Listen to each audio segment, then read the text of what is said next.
Hoje é terça-feira de carnaval, dia 21 de fevereiro de 2023, e continuamos acompanhando o noticiário da tragédia das chuvas torrenciais do dilúvio de São Sebastião e sua vizinhança no litoral norte do estado de São Paulo. 44 mortos até o momento em que eu gravei esse vídeo. E a notícia boa que é a das 3 crianças que foram resgatadas com vida, né? A vida é o que importa neste momento. Bem, eu quero aqui agradecer a você que acompanhou o vídeo em que eu gravei parte dos elogios que me foram feitos pelo Nando Moura e que tem acompanhado os meus vídeos com muita atenção, comentando, criticando quando é o caso, com respeito. E quero lhe dizer que continuo contando com a sua ajuda, que você chame seus amigos para irem às redes sociais, distribuírem os nossos comentários, porque eu não sou imparcial, não quero ser imparcial. Eu tenho o lado do contribuinte, o lado do cidadão, o lado do Brasil real, né? Não o Brasil inventado pela esquerda ou pela direita.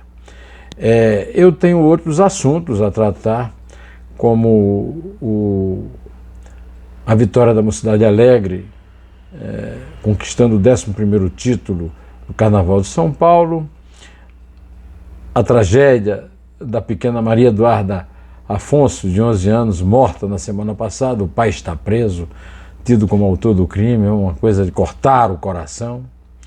E o comentário do meu amigo Robson Morelli sobre a zombaria do tocador de pandeiro do ônibus da seleção de Tite, que é o Dani Alves, em relação à justiça espanhola. Não sabe com que fogo ele está brincando. Mas vamos tratar aqui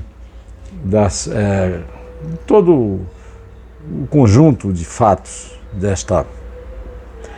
deste feriado, terça-feira de carnaval. Por isso que eu estou aqui em camisa polo e tal.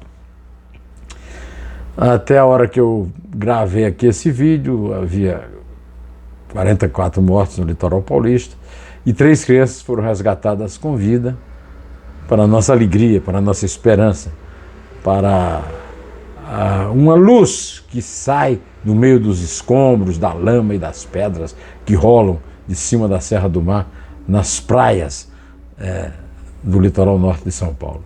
O governador Tarcísio de Freitas anuncia um resgate marítimo de vítimas, a construção de um hospital de campanha, e nós ficamos sabendo que a verba federal para a prevenção de desastres como o do litoral paulista foi a menor de 14 anos.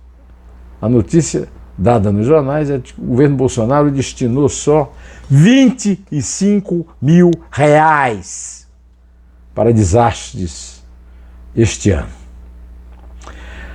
Para contrabalançar isso, temos a notícia de que o governador eleito como bolsonarista, Tarcísio, e o presidente petista Lula da Silva têm formado uma parceria exemplar no socorro aos atingidos pelo dilúvio, nas tentativas de lhes dar o mínimo consolo possível. São mais de 40 desaparecidos na região de Ubatuba, de São Sebastião, né? E se houvesse uma desunião entre o Estado e a Federação, aí nós estaríamos realmente perdidos, porque eu tenho insistido muito que esses dilúvios, eles não são apenas fenômenos meteorológicos, recordistas, eles são consequência de ações humanas, seja de poluição do ar por monóxido de carbono, contaminação dos rios por mercúrio, desmate da Mata Atlântica, que é a mata que desaba na tempestade lá de São Sebastião, e na Amazônia, porque tudo isso forma uma situação meteorológica que leva a essa precipitação pluviométrica enorme, né? e completamente disforme, né? Enquanto isso acontece, né, nós também estamos aqui registrando a exploração comercial das pessoas que estão ali na zona, no teatro das operações, né? Um repórter da Globo chegou a chorar ao constatar a cobrança de R$ 93 por um litro d'água no litoral, né? E a rodovia Rio-Santos foi liberada para se resgatarem turistas ilhados em São Sebastião de volta para seus lugares de origem, né? Debaixo de uma chuva bastante volumosa também, mas não tão trágica, a história do samurai negro Yasuke, da Mocidade Alegre, se tornou campeão, uma votação apertada, na conquista de seu 11º título, após 9 anos sem vencer, no Carnaval de São Paulo. Agora é a vez, na quarta-feira de cinzas, ou seja, amanhã, em relação a essa terça-feira em que eu estou gravando, o resultado do Rio, e vamos esperar para ver, né?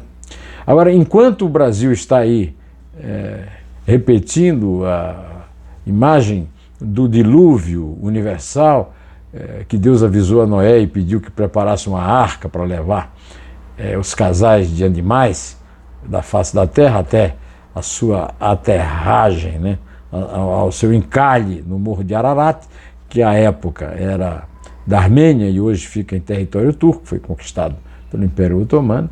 Os canais de Veneza, ali no Adriático, secam e o estio na Itália se agrava. Essa época é verão no Brasil e é inverno no hemisfério norte. E no caso da Itália, está havendo um estio tão grande que as pessoas que foram passear em Veneza não estão conseguindo andar de gôndola porque a maré está muito baixa, dando uma perspectiva de secarem. Eu tenho também a notícia de que o influenciador bolsonarista de extrema-direita Alan dos Santos mostrou numa publicação no Instagram um documento que supostamente lhe daria autorização para trabalhar nos Estados Unidos, onde está foragido da justiça brasileira, procurado por crimes detectados em investigações chefiadas pelo ministro do Supremo Tribunal Federal, presidente do Tribunal Superior Eleitoral, Alexandre de Moraes. Ele tem um mandado de prisão preventiva, decretado em outubro de 2021, e além da foto, fez um deboche em relação ao Alexandre de Moraes, chamando de Xandão, né? Pois é. Temos uma tragédia, eu não aguento essas tragédias com crianças, mas quando você encontra uma tragédia em que a criança, tudo indica que foi assassinada a tiros pelo próprio pai, pelo amor de Deus, né? Num dos últimos registros, que Maria Eduarda Afonso, de 11 anos, morta na semana passada no Recreio dos Bandeirantes, na zona oeste do Rio, ao avô, né? Enviadas ao avô, ela dizia que pediu tanto a Deus, uma mãe, que ele atendeu aos seus pedidos. Falava da madrasta que foi também assassinada pelo pai dela. Matou a mulher, os filhos e essa menina entre eles. A mãe biológica da menina, Fabiola Afonso, morreu quando ela tinha 6 meses de vida, devido a um câncer de mama. Há 1 ano e meio, Maria Eduarda passou a conviver com Andréa Cabal, de 37, que se tornou esposa do pai. A madrasta, o bebê dela, Mateus, de 11 meses, também foram assassinados, e o pai da criança e marido de André, Alexandre da Silva, foi preso na sexta-feira por triplo homicídio. Pelo amor de Deus. Que triste fim. Robson Morelli, meu querido amigo, editor de esporte do Estadão, escreveu um artigo no jornal dizendo que Dani Alves, né, lateral direito, reserva, grande surpresa da convocação de Tite, e depois descoberto que ele mesmo elogiou os dotes de pandeirista do ônibus da seleção, zomba da justiça espanhola e não entendeu a gravidade da própria situação lá no país. No caso da Espanha, ele zomba de todos. No Brasil, ele zombou antes da torcida brasileira com a ajuda do seu escada, né? Vocês sabem que todo palhaço tem um escada, né? O Didi, por exemplo, tinha o Dedé, não é isso? E então o escada do palhaço Dani Alves é o Tite. Cadê o Tite? O Tite sumiu, o Tite desapareceu, não vem explicar assim, o grande desempenho criminoso do seu pandeirista favorito, né? Pois então, meus amigos, é uma coisa lamentável. Agora, eu vi um registro também no YouTube que enquanto o Daniel continua preso, o Robinho continua solto. É um registro do Casagrande. E ele pergunta, até quando?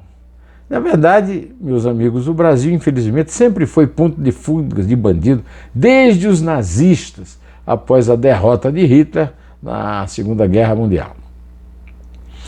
A Isabel e eu aproveitamos a segunda-feira de carnaval e fomos ver um filme que nos foi indicado pela colega dela na escola, lá onde ela dá aula, Alzira Lobo.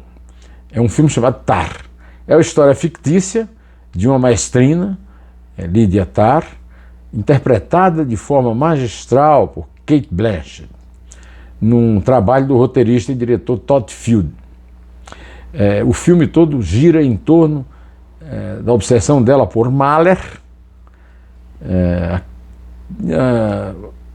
a gravação para uma grande empresa multinacional da Quinta Sinfonia de Gustav Mahler, e complementado por um concerto para violoncelo e orquestra de Elgar, em que a solista era uma menina, uma moça, que ela usava na sua tentativa de utilizar o poder para ter o controle e até o sexo, a cama das pessoas, né? O filme é sobre controle, poder e questões de gênero. É um filme também sobre identitarismo e sobre a desmontagem, né, das vidas dessas pessoas, né? O desmonte, né? Há cenas emocionantes. A Quinta de Mahler é belíssima, o concerto de Elgar também. E tem uma discussão dela, que é uma mulher muito autoritária, é professora também, com um aluno a respeito que detesta Bach, porque chamava Bach de misógino. Essa revisão sexista da obra de Bach, ela enfrentou executando uma tocata do grande compositor alemão, de uma forma emocionante ao piano, né?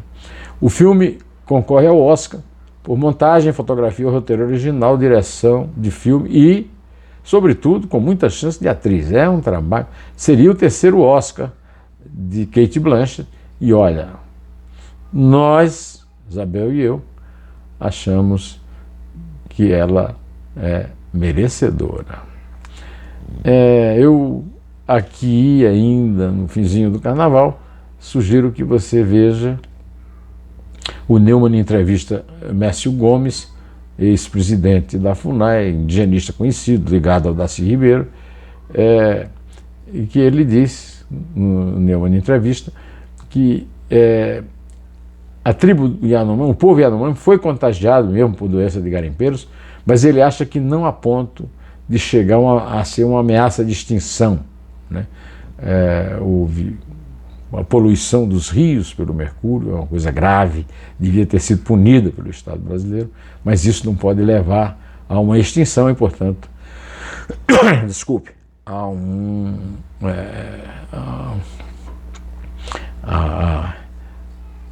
uma decisão radical, né, a respeito da extinção daquele povo Yanomami, que ocupa a maior reserva de povos originários do Brasil, né? No Dois Dedos de Prosa da semana eu entrevistei Tarcísio Padilha. Desculpe, Tarcísio, por favor, Tarcísio Pereira, romancista e dramaturgo de Pombal, candidato a uma vaga da Academia Paraibana de Letras. Nessa conversa, ele se disse leitor de Machado de Assis, Graciliano Ramos e José Américo de Almeida. Estamos aí empatados, viu? Tarcísio Pereira, ô, cabeça oca, cabeça oca, cabeça oca. Bom, direto ao assunto. Em pé!